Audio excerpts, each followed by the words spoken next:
It's really hard to tell the story because I'm not exactly sure of dates, and it's been a while since this incident happened, so the sequential order of the story may need review in the future. Anyways, my name is Eric. I've been a big fan of creepypastas about games for a long time now, and never thought my mini addiction would lead to me having to write one myself, but you all need to read this. I was looking online for random haunted game RAMs, famous and obscure. I found things like Sonic.exe and the Pokemon hacked RAMs, but I always knew that these were remakes that fans had put together. I was looking for the real thing. On one of my many afternoons of searching, I came across a game that was in some Japanese symbols.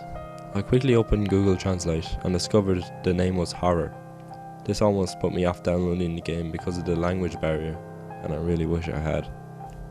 On opening the game, I discovered it was a simple RPG in the style of the old Final Fantasy series. Also, it was in English, which I assumed had been adjusted due to my system settings.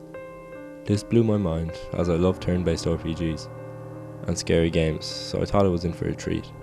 To my dismay, there was nothing scary about the game. It was a simple find the princess story. That was until I tried to quit. I went to the menu and hit the exit button. But just as I was clicking, my computer opened up a Windows Update window and got in the way. Automatically, I told it to postpone and tried again to close the game, but the same thing happened. This time I chose to continue, which brought up a text box saying, "Good choice."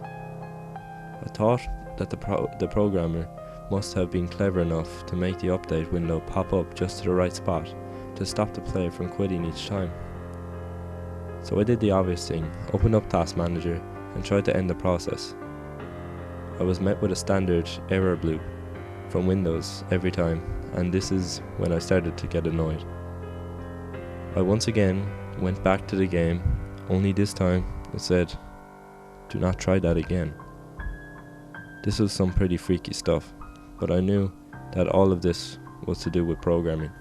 I started playing the game again, only this time 3 of the towns were empty with notes on the houses saying, "Please stop quitting, just try harder." This, I'll admit, sent chills down my spine.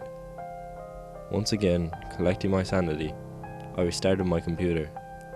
When it started back up, my background had been changed to a black screen with only the title Horror left on it. The only shortcut available was for the game, and none of my programs would start. My head was racing. I decided against my better judgment to open the game, and this time it was very different. I started in the main character's house, and it had a computer in the corner. I moved to the computer and activated it, which started up a screen with some details about the computer. I noticed quickly that the computer was the same name and specs as my own computer, and there was only one thing different. A comment saying, "You might need some better hardware." Again, I brushed off the feeling of dread and hit enter to see if there was anything else on the computer. When I did, it showed an 8-bit version of my Facebook with rendered stills of my own pictures, but with a status update I hadn't written. The update was Horror. I wiped my computer after that and I've never looked for the game again, but I'm sure it's still out there if you look hard enough.